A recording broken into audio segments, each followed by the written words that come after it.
사랑하는 처음 가족 여러분, 지난 한 주간도 이 무더운 날씨에 평안하셨습니까? 오늘도 변함없이 하나님께서 우리에게 은혜 주시고 복 주시려고 예비하신 주일, 이렇게 또 영상으로 만나 뵙게 되었습니다. 하루속히 코로나19가 진정되고 궁극적으로 다 소멸되어지기를, 또 백신 보급이 잘 이루어져서 온전하게 방역이 잘 이루어질 수 있도록, 그래서 하나님 앞에 우리 예배하는데 조금 더 어려움이 없이 그렇게 함께 또 예배하고 함께 교제할 수 있는 복된 날을 소망하고 또 위하여 기도해 주시기를 바랍니다.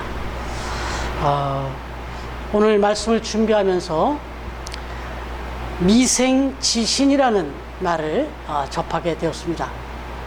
여러분, 미생지신이란 말도 좀 익숙치 않으실 것도 같은데, 이 미생지신이라는 말은 미생의 믿음이다 라는 이 문자적인 의미가 있는데, 두 가지 의미를 같이 복합적으로 담고 있는 그런 말입니다.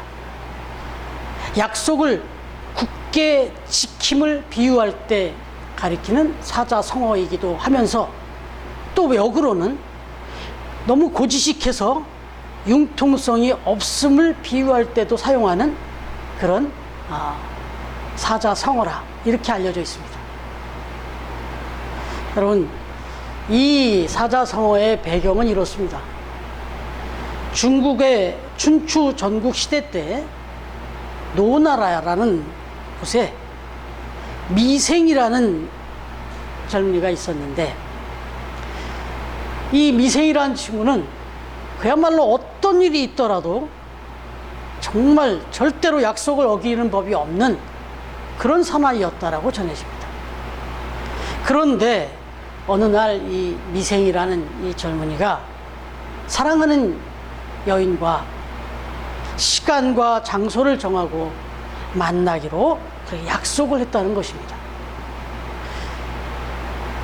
그런데 어느 날 이제 약속을 정한 그 장소, 그 시간 기억하고, 이제 이 미생이라는 친구가 그 약속한 장소, 바로 그 나무 다리 아래, 그 다리 아래에서 만나기로 약속을 했기 때문에 그 장소로 나갔다는 거예요. 근데 이제 약속 장소에 도착해서 약속 시간이 다 되었는데, 그 사랑하는 여인이 아직 나타나질 않더라는 거죠.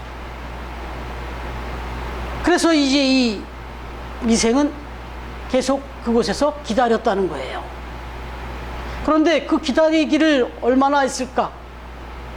갑자기 폭우가 쏟아지면서 장대 같은 비가 쏟아지기 시작하면서 순식간에 그 다리 밑으로 하천으로 물이 범람하기 시작했다는 거예요.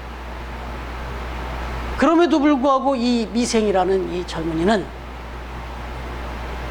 그 약속된 장소, 그 약속된 시간을 기억하고 그곳에 나가서 행여 자신이 이쯤 돌아서서 이 자리를 떠나게 되면 그 사랑하는 여인이 그곳에 혹시라도 뒤늦게라도 왔을 때 자신이 없는 그 빈자리를 보게 됐을 때 얼마나 실망할까, 이 생각이 들어서 끝끝내, 심지어는 그 흐르는 그 하천물의 범람을 이겨내면서 그걸 견뎌보겠다고 교각을 붙들고 그렇게 매달리다가 결국은 그렇게 익사하고 말았다 하는 그런 이야기입니다. 이 이야기를 접어서 미생지신이라, 이렇게 이야기가 전해지고 있는 것입니다. 여러분, 이 춘추 전국 시대에 종횡과로 유명했던 소진이라고 하는 사람은 신의가 있는 믿을 만한 사나이의 본보기로서 이 미생의 이야기를 자주 많이 인용했다고 합니다. 그런데 같은 전국 시대를 살았던 장자라고 하는 이는 정반대 부정적인 또 해석을 했다는 거예요. 이 미생이라는 친구를 가리켜서 쓸데없는 명목에 구애되어 소중한 목숨을 소홀히 한 참 어리석은 인간이었다. 이렇게 자주 이야기를 또 평가를 했다라고 하는 것입니다. 여러분, 긍정, 부정의 어떤 평가를 떠나서 적어도 이 아침 이 말씀을 전하는 이유는 이 사자성어가 만들어진 춘추 전국 시대라고 하는 당시의 그 난세를 고려할 때 약속과 믿음이 인간관계에 있어서 그리고 한 나라를 유지해감에 있어서 무엇보다도 공동체의 행복을 추구하는 데 있어서 얼마나 중요한 덕목인가 하는 것을 일깨워주고자 했던 그런 일화였음을 충분히 알 수가 있었습니다. 여러분, 그렇습니다. 약속을 지킨다라고 하는 것은 상당히 중요한 일입니다. 우리가 일상생활 속에서, 저는 운전을 자주 합니다만 운전을 할 때든 또 인도를 걸을 때든 도로에서 초록불일 때는 통행을 하고 빨간불일 때는 멈추어 서는 이런 약속이죠. 이 약속을 잘 지키는 것은 그야말로 사회적인 약속, 아주 기초적인 약속이지만 이러한 약속들이 잘 지켜져야만 안전하고 우리가 행복할 수 있는 것이죠. 여러분, 사실 오늘 이 아침에 저와 여러분이 이렇게 영상으로 만나서 이렇게 예배를 드리게 된 것도 약속입니다. 하나님 앞에 우리가 신앙적으로 모이고 예배하는 거 다 약속입니다. 이 약속들이 제대로 잘 지켜질 때 우리의 신앙도 온전한 신앙생활을 할 수가 있다라고 하는 거죠. 또 바꿔 말하면 우리들의 살아가는 일생의 과정들을 다 살펴보면 거의 대부분이 다 약속으로 되어 있죠. 그래서 우리가 인생을 살아간다 할 때 가장 기본적인 덕목이 있다면 약속을 잘 지키는 사람이 되어야 한다 하는 것입니다. 그래서 우리는 일상 속에서 또 인과관계 속에서도 정말 약속을 잘 지키는 사람들을 인격자로 그렇게 인정하죠. 그러나 생각해 보면 약속이 이렇게 소중한 것이고 중요한 것이고 반드시 잘 지켜져야 하는 것임에도 불구하고 이 인간이라고 하는 존재가 참 이런 면에서 부족합니다. 약합니다. 아니, 어떤 면에서 한계도 있습니다. 약속을 어기려서가 아니라 인간의 그 연약함은 어쩔 수 없는 상황에 의해서 약속을 못 지키는 경우도 다반사입니다. 그런가 하면 때로는 고의적으로 혹은 헛된 약속을 남발하는 그런 사람들이 우리 주변에 참 많은 것을 봅니다. 이제 또 얼마 안 있으면 대통령 선거를 해야 되는데 대선 주자들이 내놓는 약속들, 우리 그 약속을 대선 공약이라 이렇게 말하지 않습니까? 그런데 여러분, 여기에도 두 가지 의미가 그대로 담겨져 있지 않습니까? 공약이라는 것은 말 그대로 공적으로 지키기 위해서 공적으로 공개석상에서 공적으로 하는 약속이에요. 그런데 그런 공공의 의미의 공짜가 아니라 대선 공약이라 할 때 우리는 빌공짜를 써서 헛된, 지켜지지 않을 거짓 약속, 이런 의미에서 대선 공약이다, 선거 공약이다, 우리 이렇게 비웃을 때가 얼마나 많습니까? 여러분, 우리의 인간의 모습은 이렇다면 약속에 관한 한 완벽하신 분, 아니 약속의 하나님이라고 불리시는 바로 하나님. 하나님은 한번 약속하시면 반드시 지키시는 분입니다. 적어도 약속에 관한 한 신실하신 하나님, 말 그대로 약속의 하나님이시다, 이렇게 우리는 부릅니다. 아니, 성경은 하나님을 약속의 하나님이라고 그렇게 말씀하십니다. 민수기 23장 19절에 보면 하나님은 사람이 아니시니 거짓말을 하지 않으시고 하나님은 인간이 아니시니 마음을 바꾸지 않으신다. 하나님은 말씀하신 것은 반드시 행하시며 약속하신 것은 반드시 지키신다. 이렇게 세번역 성경에 기록되어 있어요. 여러분, 그래서 성경은 하나님은 하나님을 가리켜서 언약의 하나님이라 이렇게 말씀하는 거예요. 오늘 본문을 통해서도 하나님께서 하신 언약이 얼마나 소중한 것이고 확실한 것인지를 우리에게 말씀해 주고 있고 우리가 확인할 수가 있는 거예요. 하나님의 언약을 붙잡고 저와 여러분 오늘도 승리하는 그런 삶을 살아갈 수 있기를 주님의 이름으로 축원합니다. 오늘 말씀은 베드로가 솔로몬 행각에 모인 이스라엘 백성들을 향하여 외쳤던 계속해서 이어지는 설교의 이제 후반부입니다. 베드로 사도는 오늘도 이스라엘 백성들을 향하여 선포하기를 바로 여러분들은, 저와 여러분은 언약의 자손입니다. 약속의 자손입니다. 이렇게 선포하고 있는 거예요. 다시 말씀드리면 하나님은 언약의 하나님이신데 이 부분에 대해서 성경이 증거하죠. 신약, 구약 66권 전체가 다 하나님의 약속들입니다. 말 그대로 구약은 올드 테스트먼트, 신약은 뉴 테스트먼트. 그럼 이 테스트먼이 뭐죠? 이 사전적 의미로 보면 이게 법률적인 용어죠. 유언이다, 유서다. 또 더 깊이 들어가면 신과 인간 사이의 서약, 계약을 이룰 때 이 테스트먼트라는 말이 쓰였어요. 하나님의 언약은 하나님께서 주권을 가지시고 이끄시는 약속이에요. 약속이라면 쌍무적이다 할 수 있는데 적어도 성경에서 얘기하시는, 말씀하시는 약속은 일방적입니다.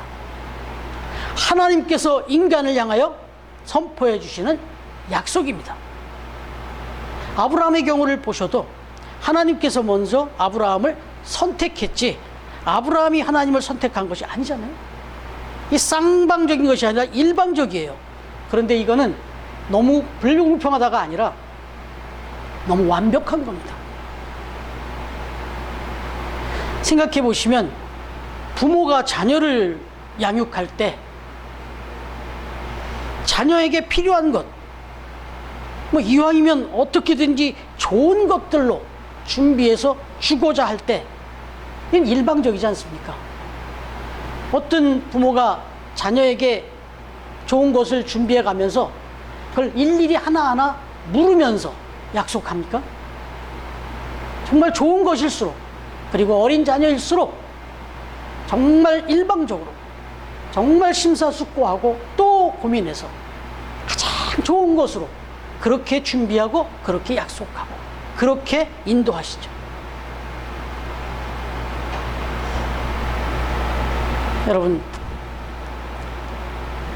애초에 우리가 하나님을 선택한 것이 아니라 하나님께서 정말 영원히 죽을 수밖에 없었던 저와 여러분을 선택하셔서 부르셨습니다.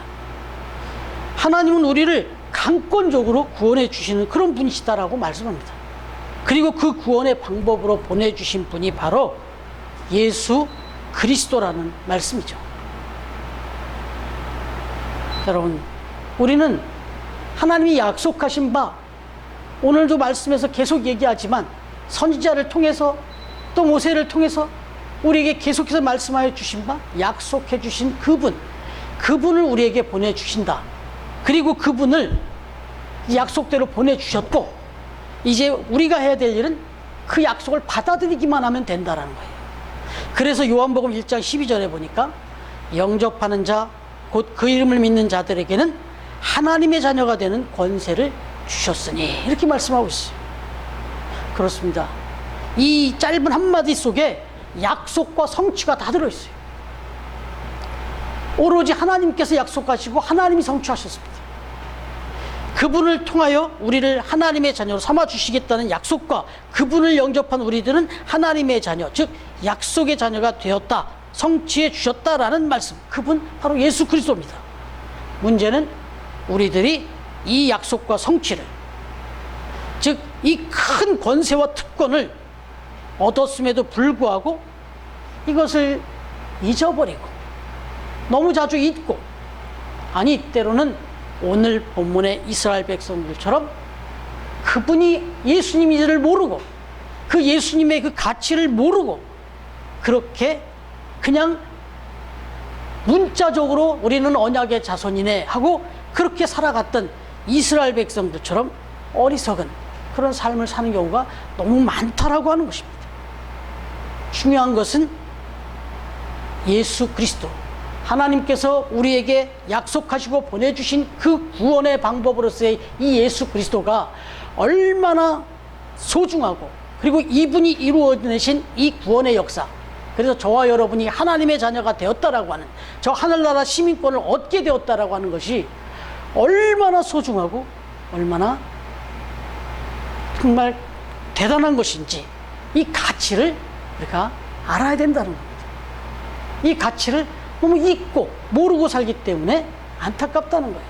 오늘도 그러한 이스라엘 백성들을 향하여서 그래서 베드로는 힘주어 당신들은 언약의 자손이고 그 언약은 바로 예수 그리스도라는 것을 강론했던 거죠. 여러분, 이 엄청난 특권과 이 우리의 이 연약함을 좀 일깨워 드리고 싶어서 한 가지 이야기를 좀 전해드리고 싶습니다. 지난 5월 말 저 캐나다의 한 학교의 부지에서 원주민 아동들, 그러니까 인디언이겠죠. 그 원주민 아동들의 유해가 무더기로 발견이 되는 그런 일이 벌어졌습니다. 유추해 보니까 한 3살 배기 정도 될 만한 그런 아이의 유골부터 시작해서 수많은 어린아이들, 무려 한 215명 정도의 아이들의 그 유골이 발견됐다는 거예요. 그것도 한 곳에 다 쏠아놓고 완전히 생매장을 시켰다는 것을 증명해주는 참혹한 현장이 드러난 겁니다. 여러분, 이 일로 인해서 캐나다 전 국민들에게 큰 충격을 준 일이 발생했어요. 원주민들 대단히 진노했습니다. 주스틴 트루도 총리가 긴급 기자회견을 열어서 원주민 사회의 충격적인 경험 일부가 드러났다. 캐나다는 원주민 사회를 지원하고 아픔을 극복하기 위해 기회를 제공하도록 최고의 노력을 다하겠다, 이렇게 약속을 했습니다. 사실 이 캐나다라고 하는 나라도 미국 못지않게 역사가 짧은 나라 아닙니까? 이제 한 300~400년밖에 안 된 이 캐나다의 역사 속에 사실 이 캐나다라는 나라가 이제 이 서구의 영국과 프랑스, 미국에 의해서 이 나라가 서로 통치를 문제로 이렇게 핍박을 당할 때 역시 그 땅에 있었던 원주민들이 어마어마하게 핍박을 받았죠. 정말 고통을 당한 거죠. 그때 이런 일들이 벌어졌던 거예요. 그런데 그 당시에 그런 충격적인 일들이 많이 벌어지기도 했고, 또 그 가운데서 또 많은 원주민들이 대항하고 대적하고 정말 피비린내나는 일들이 많이 벌어졌었는데 1885년에 그때도 역시 대규모 원주민 인디언 폭동이 일어난 적이 있었다고 합니다. 근데 이때 이 캐나다의 엘버타에 크로프트라고 하는 인디언 부족의 족장이 있었는데, 이 크로프트라고 하는 이분은 마치 간디를 연상하듯 비폭력 무저항으로 그 자기에 속한 종족들을 잘 다스려서 그 폭동에 가담하지 않도록 하고 평화로운 방법으로 그렇게 임하도록 잘 인도를 했다는 거예요. 그래서 이 폭동이 정리된 이후에 캐나다 정부에서는 이것이 너무 감사해서 감사의 표시와 그 약속을 담아서 크로프트에게 평생 동안 이 캐나다 모든 지역을 마음껏 자유롭게 여행하실 수 있도록, 모든 열차를 마음껏 이용할 수 있도록 정부가 발행해주는 인증서, 기차표를 발행해 드렸다는 거예요. 크로프트 이 족장은 이 기차표를 받고 또한 그 어려운 상황에서도 그걸 또 감사함으로 받고, 그리고 이것이 또 하나의 이 부족에게 평화의 상징이 되니까 이 기차표를 가죽끈에 매고 목에 달고 항상 휴대하고 다녔다는 거예요. 그렇게 크로프트는 이제 생을 마치고 떠나던 그때에도 여전히 그 크로프트의 목에는 이 기차표가 목에 메어져 있었다라고 하는 거지. 그런데 유감스럽고도 안타까운 것은 이 크로프트 족장을 비롯해서 그 원주민들이 한 번도 이 표를, 이 기차표를 이용해서 여행을 해본 적이 없다는 거예요. 한 번도 이 표를 사용한 적이 없었다라는 거예요. 여러분, 무엇을 말씀드리고 싶습니까? 하나님의 약속은 마치 이 크로프트에게 주어졌던 이 기차표와도 같다 할 수 있습니다. 더한 것이죠. 우리에게 사용, 또 경험, 확인하라고 주신 것이지 그저 자위하며 그냥 지니고만 있으라고 준 것이 아니었다라고 하는 것이죠. 하나님의 약속, 언약의 자손으로 우리를 구원해 주신 것은 그것을 믿고 그 언약의 자손으로서의 특권을 누리면서 의지하면서 그 하나님의 자손으로서 하나님의 도움을 받으면서 적극적으로 그렇게 살라는, 누리며 살라는, 체험하며 경험하며 살라는 그런 뜻으로 언약의 자손을 삼아 주셨다라는 겁니다. 그런데 그 엄청난 언약을, 그 특권을 잊어버리고 또는 아예 가치를 알지 못한 채 그냥 그렇게 살아가는 경우가 얼마나 많느냐. 여러분 한번 생각해 보시죠. 성경은 그래서 우리에게 거듭 말씀합니다. 다윗은 시편 34편 8절에서 뭐라고 말하냐면 너희는 여호와의 선하심을 맛보아 알지어다. 그에게 피하는 자는 복이 있도다. 이렇게 말했어요. 여호와의 그 선하심과 그 능력을 체험해 보라는 거예요. 누려보라는 거예요.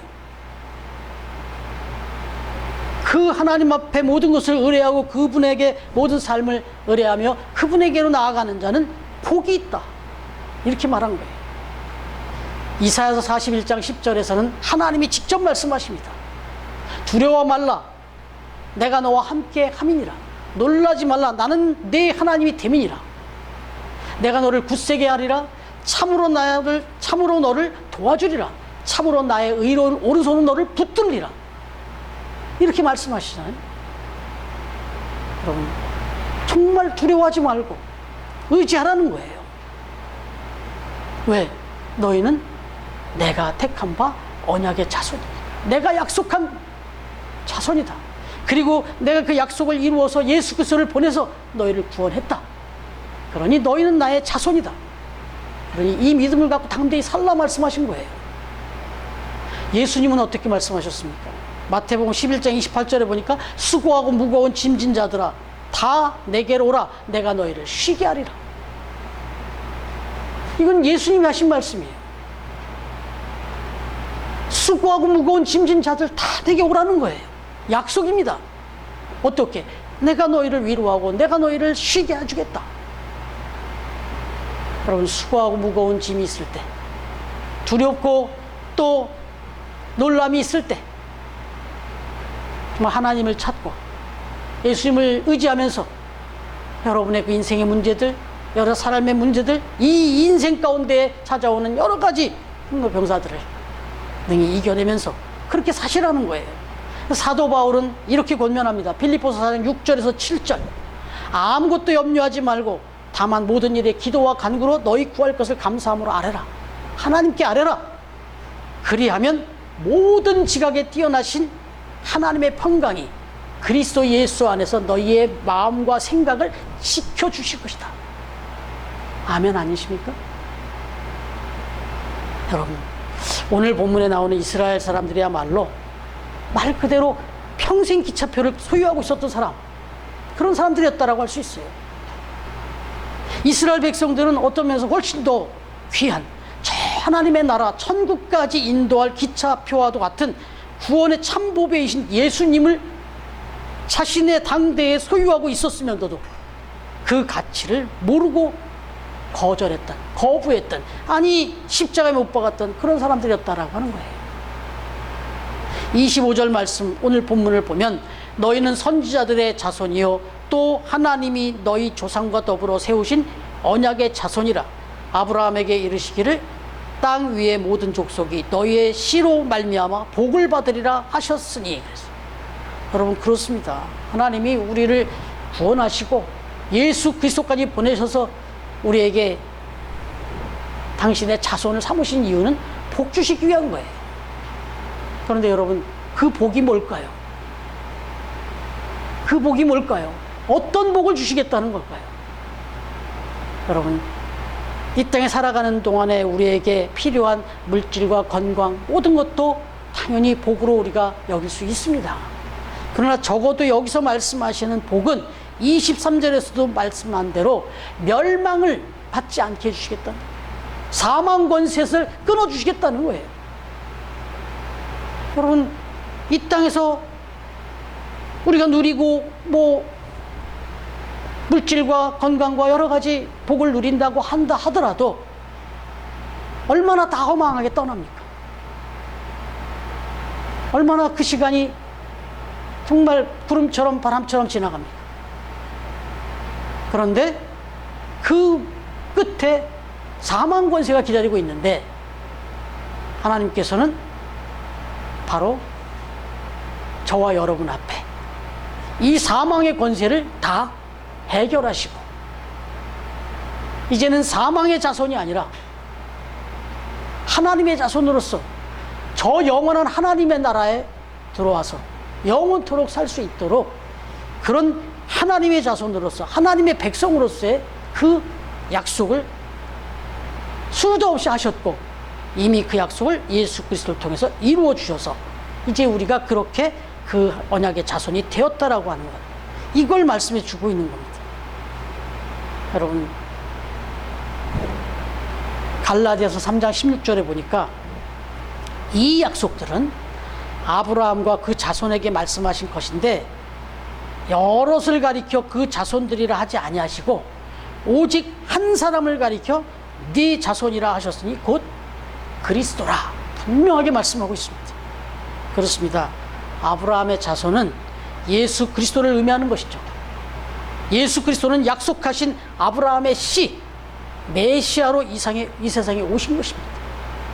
예수님은 선지자들이 선포하고 예언한 이스라엘의 메시아로 오셨어요. 예수님은 언약의 후손으로 하나님께서 복 주시려고 이스라엘에게 보내신 그런 분이시다라는 거예요. 그럼에도 불구하고 이스라엘 백성들이 예수님을 누구인지 못 알아봤다. 확실히 알지 못했다. 그래서 메시아로 믿지 못했다. 왜요? 이건 약속을 믿지 못했던 거예요. 구약에 수도 없이 약속을 했는데 그 약속의 말씀을 제대로 이해하지도 못했고 믿지도 못했기 때문에 이런 일이 벌어진 거죠. 말 그대로 혈통만 앞세울 뿐 아브라함의 후손이신 예수, 하나님께서 복을 주시기 위해서 보내신 예수님을 그저 거부했던 것이고, 또 오늘 이 말씀을 듣는 저희들에게 들려주시는 메시지는 그렇게 분명하게 만나게 해주셨고, 지금 저와 여러분을 하나님의 언약의 자손으로 그렇게 바꿔주신 예수 그리스도를 믿고 믿음 안에서 살고 있는데, 그런 저와 여러분이 이 하나님의 엄청난 특권, 이 하나님의 엄청난 이 권세, 이것을 우리 삶 속에서 얼마나 우리가 그렇게 느끼면서 그렇게 생각하며 살고 있느냐 질문하게 된다라는 것이죠. 여러분, 분명한 것은 예수님은 정말 복된 예수님이십니다. 왜요? 우리의 인생의 모든 문제들, 수고하고 무거운 짐이다 다 내게로 와라, 내가 널 쉬게 하겠다 말씀해 주시고, 실제로 사역 가운데서 정말 힘들고 어려운 자들, 헐벗고 굶주린 자들, 상처받은 자들을 찾아다니시면서 위로하시고 격려하시고 새롭게 하시고 회복시켜 주셨습니다. 때로는 울기도 하시고. 그러나 더 궁극적으로 말씀하셨던 것은 그것을 통해서 내가 길이요 진리요 생명이 나로 아버지께로 나아간다. 결국은 구원이었습니다. 가장 큰 축복을 우리에게 주시려고 오셨던 것은 사망 권세를 이기고 우리가 영원한 생명을 얻고 그리고 이 땅에 살아가지만 그 어떤 것으로도 슬퍼하거나 노하거나 실망하거나 좌절하지 않고 하늘 소망을 가지고 살아가도록 그렇게 소망의 주가 되셨다는 것, 바로 그분이 예수님이시다라고 하는 겁니다. 여러분, 아직도 우리 주변에는 이 복된 예수님을 알지 못하고 살아가는 안타까운 영혼들이 많습니다. 그들에게 우리는 전해야 되는 거죠. 우리가 예수님을 전한다라고 하는 것은 이 복된 예수님을 전하는 거니까, 바로 저와 여러분이 이 예수님을 전하는 순간에 우리는 축복의 통로가 되는 겁니다. 세상에 그 어떤 것을 나누고 전하는 거 귀하지만, 그보다 더 중요한 것은 결국 생명의 근원 되시는 이 하늘나라의 시민권을 얻게 해주는 언약의 자손으로 만들어 드리는 이 예수님을 전하는 것만큼 중요한 일이 없다. 바라기는 저와 여러분, 그리고 우리 처음 교회를 통하여서 우리의 가족들이, 그리고 우리의 이웃들이 예수님을 만나고 또 하나님의 축복된 언약의 자손들로 변화되는 그런 역사들이 날마다 날마다 일어나기를 우리의 언약의 주가 되시는 주님의 이름으로 축원합니다. 아멘. 기도하겠습니다. 하나님 아버지, 감사합니다. 죄악으로 인하여 영 죽을 수밖에 없었던 인생들을, 그리고 이 세상 가운데서도 정말 특별히 내가 먼저 하나님 앞에 택함 받아야 된다고 얘기할 만한 자격이 없는 저와 우리 성도들을 하나님께서 먼저 택하여 주시고 이미 이루신 바 그 약속의 그 주님을 만나게 하시고, 이제 언약의 자손, 믿음의 자손, 하나님의 자손, 하나님의 자녀로서 그렇게 살아갈 수 있도록 축복해 주신 그 은혜를 오늘도 말씀으로 받습니다. 머리 숙여 기도하는 우리 처음 가족들, 이 언약의 자손으로서의 이 특권을 가지고 정말 하나님을 의지하고 주님께 기도하면서 우리의 삶의 여정을 하나님이 약속하신 바 그 언약을 이루어 주시는 바 그 은혜를 충분히 풍성하게 누리면서 저 하나님의 나라까지 나아가는 우리 성도들이 다 되도록 축복하여 주시옵소서. 오늘도 주 앞에 예배하며 또 하나님의 삶, 허락하신 삶의 현장에서 땀 흘려 수고하여 얻은 그 예물을 또 하나님 앞에 이렇게 또 영상으로 예배하는 가운데 하나님 앞에 또 보내드리는 그 역사들을 하나님 기쁘게 받으시고 그 가정과 그 일터와 생업, 그 모든 삶의 자리를 축복하여 주시고 영광받아 주시옵소서. 이제는 우리 주님 예수 그리스도의 은혜와 하나님의 사랑과 성령님의 교통하시는 은총이 이 땅에 죽어가던 영혼들 구원하시기 위하여 하나밖에 없는 독생자 예수 그리스도를 이 땅에 보내셔서 수도 없이 약속하신 바 그 약속을 성취하시고 바로 저를, 그리고 우리 성도들을 한 사람 한 사람 구원하시고 언약의 자손으로 그렇게 삼아주신 그 은혜를 감사하며 예배하는 우리 처음 가족들 머리 위에, 그리고 처음 교회 위에, 그리고 또 오늘도 주의 이름으로 모여 예배하는 언약의 자손들, 언약의 교회들 위에, 그리고 이렇게 귀한 장소 예배해서 또 예배할 수 있도록 그렇게 허락하신 기쁨의 집과 세이브존 위에 이제로부터 영원토록 함께해 주시기를 간절히 축원하옵나이다. 아멘.